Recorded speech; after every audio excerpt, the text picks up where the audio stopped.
Welcome aboard Fex.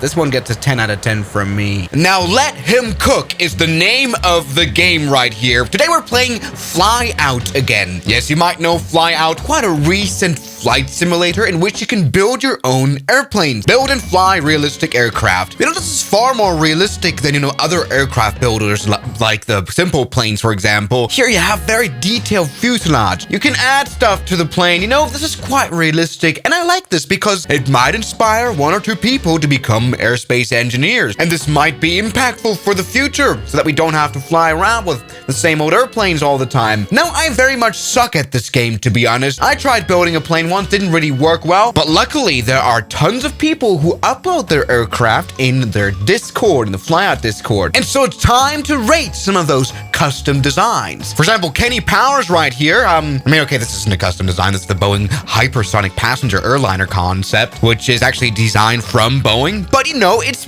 built to fly now in the Flyout simulator.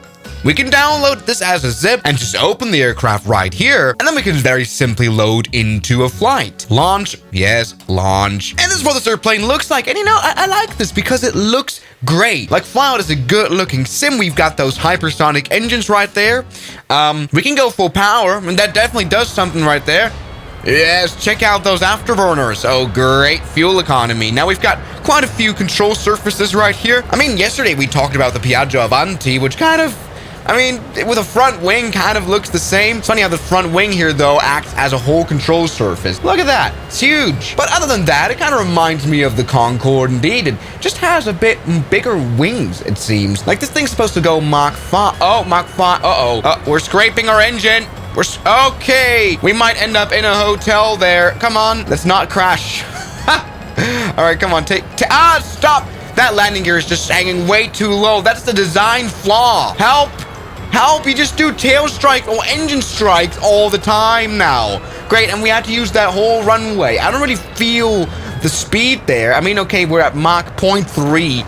Anyway, let's put that landing gear up, which is way too short. Just wanted to mention that. Or perhaps actually way too far in front. It should be further in the back, The thing is in front of the wing. That makes no sense. Okay, this airplane compared to the Concorde is more of a flying wing aircraft, really, whereas the Concorde really has a normal fuselage and a tail. Here it sits a lot more flush within the wings. That's kind of nice. Something that sucks about this game, to be honest, is the cockpits. They're always a bit dark. They're always a bit weird. So it looks like this. But let's see how fast we can get this plane to fly. So far, it doesn't really impress me much. Let's see how nicely it climbs. Come on. Let's turn around. Look at this. I can even pull off some stunts. But these wings are quite large. Come on. All right. Now we're at 3,000 meters. Not necessarily high, but I can already tell this plane isn't necessarily fast. It's not necessarily hypersonic. So it's supposed to go much higher. Max altitude 80,000 feet. Now we're unlocking this airplane's potential right there. Look at the climb rate. By the way, let's finally change this right here. Vertical speed, feet per minute. This is finally proper. Perfect. Apply. This is a lot better now. Now, I'm having a few issues right here. This airplane doesn't seem to climb above 40,000 feet. I think I've done something wrong. We're not at Mach 0.66. This airplane probably uses substantially more fuel than any airliner, but is slower. So that is great. Am I doing something wrong? The only way we're gonna get this airplane supersonic is by going nosedive. Yes, there we go. That's the way to do it. Let's maybe try to land this plane. All right, so let's prepare for approach here. Let's go and put the flaps down to 100%, which I don't even know where the flaps are. I don't know. The Concorde didn't have flaps either, to be honest. Let's go ahead and really do try to come in for a landing right here. This cockpit is kind of useless. It's got pretty poor visibility there, but let's go ahead and land this airplane down there. Here's our runway, so let's pull it off. Giving a little bit less power here, quite like that. All right, this is not a very good approach, to be honest. I just need to get this airplane down onto the ground. Yeah, this airplane is very bad in terms of maneuvering. Probably because of the lack of vertical stability. The vertical stabilizers is just way too small for this plane. All right, now we're coming in. We are immensely fast, 290 knots. We just need to somehow bring this plane down. That's kind of the goal here. Come on. Runway is down there. Now, it's pretty hard to fly really here. We're using outside view, to be honest. Let's just bring her down in some way. There we go. That was not good. That was quite test of the landing gear. Okay. There we go. I mean, we didn't make this, we didn't do that plane justice. For some reason, it doesn't really slow down either. Very poor airmanship today. I think this plane here gets a 6 out of 10. I mean, it looks pretty great, but the landing gear is just way too low. I'm doing something wrong with the performance simulation. It's not that great. Let's go ahead and check out another airplane. It looks amazing, though. Maybe something truly custom. And no, I'm not trying this fish copter. Jesus. Now, I'm looking at this plane, and I'm wondering what it's trying to be. Is it a Boeing 787? Is it an Airbus A350? We don't know. Actually, the poster doesn't really know either. Modern narrow body mix up of 787 and A350. Oh, he uploaded actually a better version. But we'll look at the, first draft here, which doesn't have any textures. It's got some big engines. They look like they would be very loud and inefficient. Let's take a look into the cockpit right now, which yes, everybody. I mean, we got instruments finally for a start. Now these windows look quite interesting. Let's see if this plane flies at all. Maybe it flies a bit better than it looks, All right, good sound. All right, let's not mess it up now. Flaps 25. Oh, whoa. I don't know why, but I just am not capable of flying properly in Flyout Simulator, genuinely. All right, let's take off.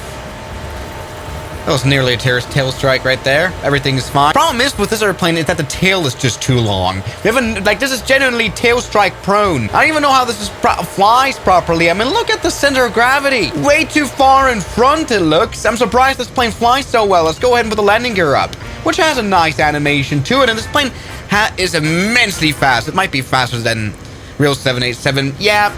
Maybe the physics in the Flyout sim aren't necessarily perfect. Let's go and put the flaps down. That looks kind of nice. Let's put the landing gear back down, by the way, as well. And let's try to come in for a landing. A good one, perhaps. See if that's possible. Okay, this plane likes to stall at 100. Why are all these planes so unflyable, goddammit? Uh-oh. All's fine. Maybe I'm just a bad pilot. Also, I have to use keyboard. For some reason, my joystick doesn't work. Either way, runway's over there. This plane probably gets a 6 out of 10. I'm probably just being kind here as well. I mean, with the updated livery, it probably looks better. But also in terms of aeronautical design, this doesn't really blow me away. Just once again, the center of gravity and stuff. All right, let's come in for finally a landing that somewhat is not gonna break the airplane. And we can use cockpit view, actually. I forgot about that. Look. Okay. For some reason, this altimeter is kind of weird. I don't know why you would have it like this. Either way, come on. Let's come in for that. Come in for a landing. I hope that...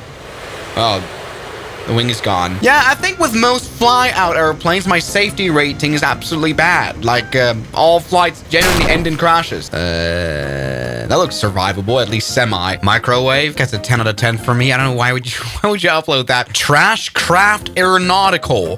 The Pink Pig. Ever wanted a microjet with a weight of 16.5 tons? No aerodynamics and the requirement of a 2 kilometer... Okay. The Pink Pig. Oink. Oink. Yeah, it is...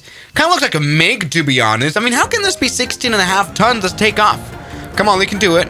Look at that. We've got no afterburner equipped. Let's go into the cockpit. There isn't much of it, to be honest. All right, there we go. Let's see if we can actually... Okay, the acceleration is actually quite slow now. Okay, I see this airplane kind of lacks... I mean, it doesn't have a vertical stabilizer. I just realized that. So it has no rudder either. It has weirdly small landing gear.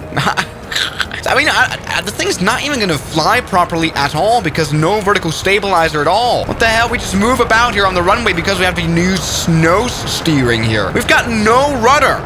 This thing will not take off. This is the worst flying airplane in the world. All right, and now we are in the field. And oh my God, it doesn't fly. Let's give it a 3 out of 10 for the effort. Okay. For some reason, I have millions of errors trying to open this airplane, but look at this. What is that? The Q800? The LRJ? I've created a small, medium regional turboprop plane. It kind of looks like a modern version of the Q400, really, but maybe with a little bit more Down syndrome for some reason. Let's take a look at the interior, which is kind of broken. I think it's supposed to look better. I think my Flyout is just absolutely outdated. Can this fly? No. That seems broken. Wait, hell, look, I mean, look at how the cabin looks. This is a nice plane here for the Flyout. Look at that. This is how it's supposed to look. We even have an opening door. This is probably a 10 out of 10. It's a shame I can't fly it. I need to fix that.